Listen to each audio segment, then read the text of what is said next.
Kembali bersama Pok Silvi dalam DBS To The Point. Pok Silvi, beberapa waktu ini rame soal isu SARA yang berkaitan dengan Ahok. Pandangan Anda tentang soal-soal SARA ini bagaimana? Ya, saya kira Pak Ahok sudah minta maaf ya, tapi tidak berarti kalau minta maaf kemudian hal-hal yang menyangkut tentang hukum itu selesai. Gitu. Ya ini kan negara hukum. Gitu. Ya banyak yang tersakiti dengan itu, banyak sekali yang terganggu dengan itu, bahkan bukan hanya di Jakarta tapi di seluruh Indonesia. Saya kira ya masyarakat Indonesia memang permisif, memaafkan, tetapi aturan hukum harus dilaksanakan. Anda kan sudah punya pengalaman panjang sekali di DKI, lalu kemudian Anda sekarang menantang bos Anda gitu, Ahok. Saya sekali lagi tidak ingin mengatakan saya menantang. Ya tahu. Tadi sudah mengatakan ini demokrasi, jadi kita berkompetensi. Ya, tetapi kan umum mengatakan menantang. Sebetulnya ketika Anda mengalami pemerintahan Ahok, apa sih yang jelek sebetulnya yang Anda lihat yang mungkin bisa dieksploitir sebagai bahan untuk menaikkan elektabilitas? Yang kurang maksud saya. Memutuskan sesuatu itu tidak harus hitungan kuantitas. Percepatan gitu. Tapi kita harus melihat berbagai aspek dari segi kualitas hidup, kapasitas hidupnya, kemudian bagaimana ini secara ekonomi, secara politik, secara sosiologis. Ini harus diamati secara benar, dalam, tetapi cepat. Tidak berarti kemudian ada misalnya ada kajian akademis, kemudian lambat. Ya tidaklah. Kita juga sudah punya banyak gitu kajian-kajian. Kita baca lagi. Banyak kajian yang sudah ada tapi tidak dibaca dan tidak ditindaklanjuti. Ya, boleh saja kita melakukan sesuatu. Ini perlu.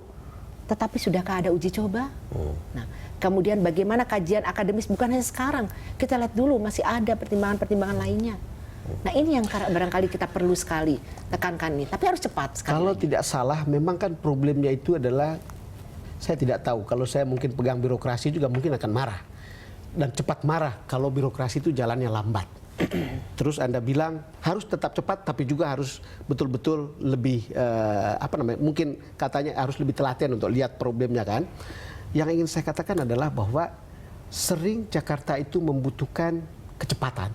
Lalu kemudian berhadapan dengan birokrasi yang notabene pada umumnya lambat. Dan Anda sudah punya pengalaman 30 tahun di situ. Jangan lupa, kita sudah punya begitu master plan yang bagus. Bahkan seorang presiden Pak Jokowi saja sudah mengakui itu. Saya hanya melakukan ini, kemudian ya ini sudah ada semuanya. Sebab ketika dilakukan, ini memang pada waktunya. Memang pada waktunya. Jangan dikira kalau misalnya kita melakukan sesuatu, apa BKT itu bukan sesuatu yang mercusuar. Apa dikira BKB banjir kanal barat, banjir kanal timur. Itu bukan sesuatu yang mercusuar. Yang dilakukan oleh gubernur-gubernur kita masa lalu. Cerita soal KJP, KJS, itu juga soal BOS tahun 2003. Sudah ada undang-undangnya. Jadi bukan sesuatu yang baru. Cuma mungkin kemasannya yang baru. Tapi itu sudah ada. Bukan sesuatu yang baru, tapi ada yang mengatakan bahwa sebetulnya sudah dari dulu, tapi kemudian eksekusinya baru sekarang. Bukan soal eksekusi baru sekarang. Pada waktunya memang eksekusi itu harus saat ini. Ya. Kita tidak mungkin melakukan sesuatu kalau eksekusinya artinya aturan-aturan atau regulasinya memang belum ada. Nah ini juga kan harus dipikirkan. Kalau soal kenapa aturan belum ada, ya mesra dong hubungan dengan DPRD. Gitu.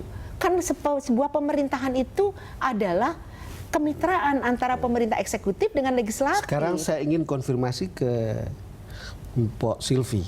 Presiden Jokowi selalu mengatakan MRT itu menumpuk dokumennya itu selama 20 tahun lebih dan baru dieksekusi ketika beliau jadi gubernur.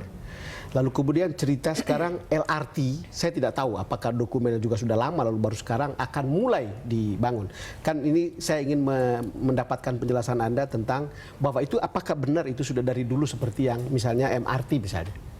Ya, artinya saya tidak begitu yakin Pak Jokowi mengatakan seperti itu. Pak Jokowi juga mengatakan dengan sangat jelas, saya dengar betul ketika saya masih pejabat di sana, ketika Pak Jokowi masih menjadi gubernur, bahwa saya kagum dengan pendahulu-pendahulu saya. Pak Jokowi mengatakan begitu.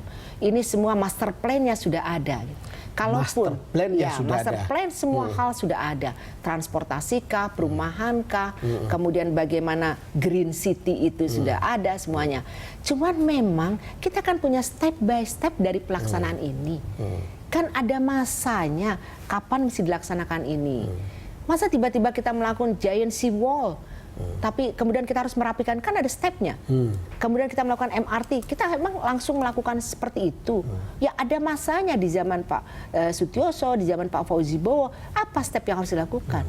Misalnya stepnya harus melakukan pembebasan dulu, sehingga keluarlah, untuk pembebasan saja kita harus mengeluarkan perpres, sehingga apabila masyarakat tidak ingin dibebaskan, tapi ini untuk kepentingan publik, maka uang itu bisa konsinyasi ke pengadilan. Ini kan sebuah proses. Berkali lagi, karena saya sudah berkali-kali interview Pak Jokowi ketika jadi gubernur juga. Ya. Pernyataannya begini, uang ada. Ya. Kan begitu, uang ada. Kenapa tidak dari dulu buat ya, jalankan ini gitu? Kira-kira begitu ya? Pertanyaan saya berikutnya, ini bukan Pak Jokowi saat ini. Kenapa penyerapan begitu kecil? Kan kita bisa pertanyakan itu lagi. Nah, kenapa dulu penyerapannya lumayan bagus, tapi ini belum dilakukan? Sekali lagi, skala prioritas. Dan kemudian kita juga mesti punya aturan-aturan hukum yang kita juga menjaga, tidak hanya sekarang, tapi di kemudian hari kita jaga itu.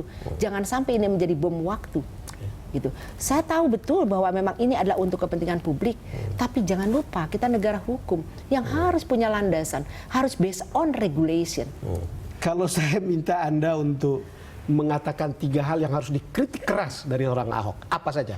Ya, saya tidak ingin mengatakan bahwa ini kritik keras, tapi saya ingin mengatakan bahwa kita perlu ada pertumbuhan ekonomi yang berkelanjutan, misalnya, dan berkeadilan tentu saja, bukan hanya untuk orang-orang tertentu saja. Nah, kemudian bagaimana kita perlu meningkatkan kapasitas kualitas hidup masyarakat. Nah, ini juga kita perlu satu lagi, peningkatan kualitas sumber daya manusia. Kalau Anda nanti kemudian berkampanye, lalu kemudian ketika mau jadi wakil gubernur, apa tahun pertama 3 hal yang Anda akan lakukan? Yang pasti sekali lagi saya harus melihat yang namanya RPJMD kita, RPJPD kita, pola dasar pembangunan kita. Pasti kita tidak bisa lari dari sana. Tetapi dalam actionnya, atau kalau dalam bahasa Latinnya bilang apa ya, softiter in modo, fortiter in re.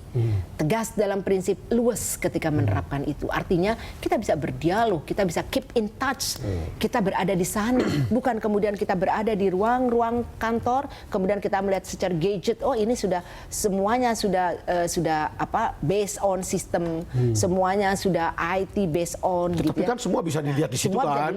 Tapi kita tidak tahu. Kita hanya melihat gambar-gambar visual. Kita tidak tahu perasaannya mereka. Saya yakin betul yang dilakukan oleh pendahulu-pendahulu yang kemudian tidak ada demo, tidak ada semuanya itu bisa loh. Seperti contohnya, saya ingin contohkan ketika saya menjadi wali kota di Jakarta Pusat. Saya orang Betawi. Waktu itu kuda delman masuk ke dalam Monas. Semua orang protes dengan saya. Ini pekerjaan orang Betawi, kenapa kami mesti diusir? Apakah mereka demo atau apa? Ketika mereka ingin masuk pertanyaan, saya datangi mereka. Saya dialog dengan mereka, saya duduk dengan mereka. Saya bilang kita belum menemukan bagaimana pupnya kuda ini, kotoran kuda ini bisa tidak ambur-amburan kemudian tidak bau. Kita kan perlu ini ikonnya, bukan hanya Indonesia, bukan Jakarta, Indonesia. Nah karena itu saya tidak menyampaikan jangan, tapi saya punya solusi. Apa solusinya? Kita punya Taman Marga Satwa yang sangat membutuhkan delman. Dan uangnya pasti lebih banyak daripada di Monas yang hanya seantelunya kecil. Artinya apa? Keep in touch. Menjaga needs masyarakat, kebutuhan masyarakat, bukannya wants. Itu yang saya kira. Bukan hanya popularitas, bukan hanya pencitraan, bukan hanya menjadi media darling, tetapi apa yang dibutuhkan oleh masyarakat. Mpok Sylvie, terima kasih sudah datang ke DBS to the Point. Ya, Senang terima kasih banyak. Pemirsa, demikian perbincangan saya dengan Mpok Silviana Murni dalam DBS to the Point kali ini. Anda sudah mendengar apa yang disampaikannya.